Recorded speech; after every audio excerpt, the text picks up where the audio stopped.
When I'm afraid to be honest, because I'm afraid of your reaction, my child self is in charge. And when you can't hear my requests or my boundaries, or you can't honor what is important and needed to me without retaliating and trying to manipulate, coerce, and make me feel bad, your child self is in charge. So, we want to recognize that is first consciousness, what Terry Real would call first consciousness reactivity. And it's survival strategies we learned as children. And we're replaying power dynamics and, childhood rubbish. And it's an opportunity to grow up. And I don't mean that in a shaming way. I really don't mean that. Like sometimes people will be like, oh, you should grow up and you're being such a child. I don't mean that in a shaming way. I really do mean that in a love up your child, see that this is a childhood fear. And that's partly why I ask, what's the punishment? Because if the punishment is silence or withdrawing or, psychological punishment, then the next step is setting boundaries with that behavior and asking for what you want instead. And another step might be, I don't know the exact relationship, but let's just speak generally. I may say to somebody, there's a pattern that happens between you and I where I've noticed that I've become afraid to say no to you. And I have this default thing that's kicking in for me where I feel like I need to give you what you want in order to avoid XYZ. I am making a commitment to doing that differently. Here's what I want instead. And then I would map out a different vision of what I'm going to bat for in our relationship. And then I would let them know, this is what I'm available for, and this is what I'm not available for. And this is what will work.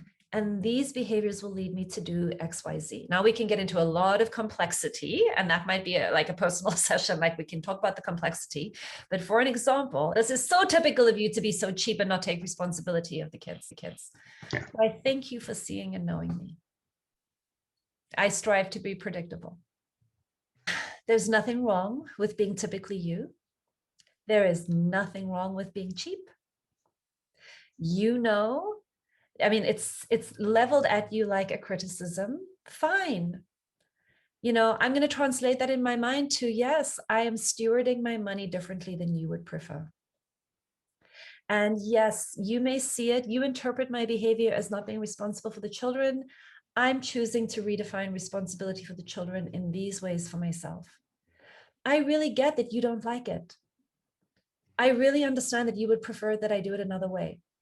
And that it brings you some relief to think of me as typical and cheap and irresponsible, and no worries. If you need to see me that way, go for it.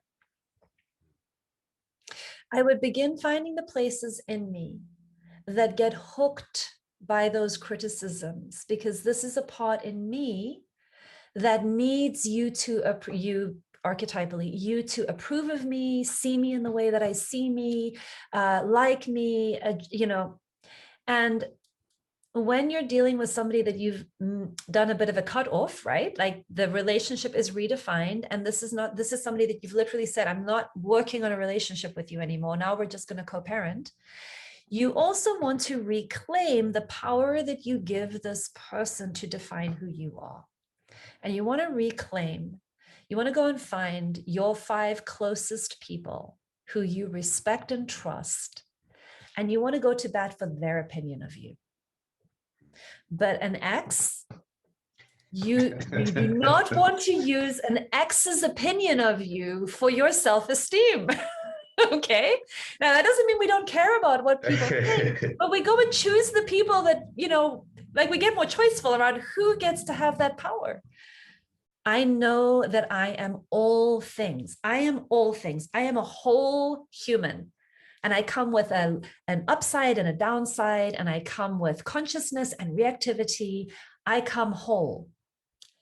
That doesn't make me undeserving of love or able to be in a functional relationship, because I'm a whole human being with a lot of complexity. And I don't need to be reduced to 3 qualities that you don't like. That's not the fullness of who I am. And I want people in my life who know how to relate with all of me. That's what I'm looking for.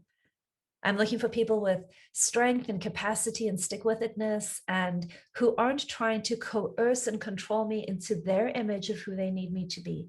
I'm not an object. So I just offer that to you as a positioning that, take what you want from that.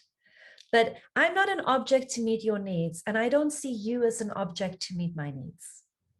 We are sovereign beings who are here to love and be loved in our fullness, and none of us need to be perfect and healed and enlightened before we are capable of that or deserving of that. Love is not something that we earn by becoming healed enough to finally be worthy enough. Love is the fundamental baseline principle that we emerge out of and that we exist in. So